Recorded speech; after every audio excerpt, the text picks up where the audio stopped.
starting in the blue guided practice packet with number 3, just as a quick recap of what we did yesterday. So folks, if I want to write this in vertex form and find the vertex, we first see that this equation is in standard form. So to write it in vertex form, we're going to first need to find the axis of symmetry, which is x equals negative b over 2a.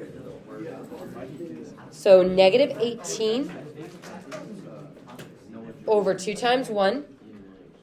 So that gives us negative 9. So there's our axis of symmetry. Now if negative 9 is the axis of symmetry, then that means our vertex has an x value of negative 9 as well. How do we find out what the y value of the vertex is?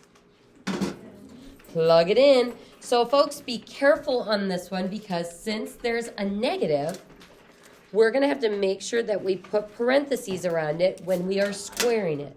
So parentheses, negative 9 squared, plus 18 times negative 9, plus 91, that gives us 10.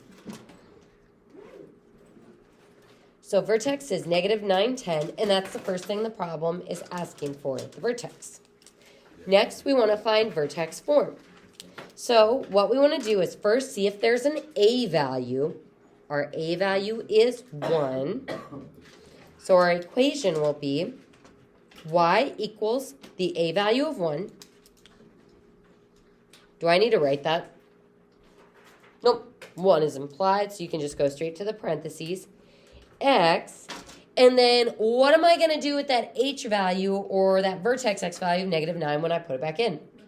Plus 9. It always switches signs from the vertex to the equation. That's because a plus 9 on the inside of the equation is going to move us to the left 9.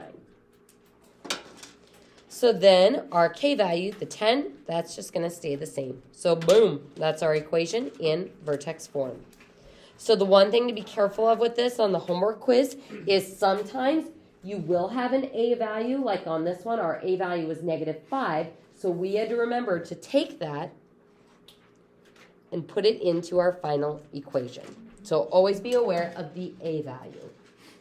On the bottom problems, there's one like this on the homework quiz as well. Just a reminder, your vertex gives you your h and k value. Just make sure you switch the sign of the h value when you put it into the equation.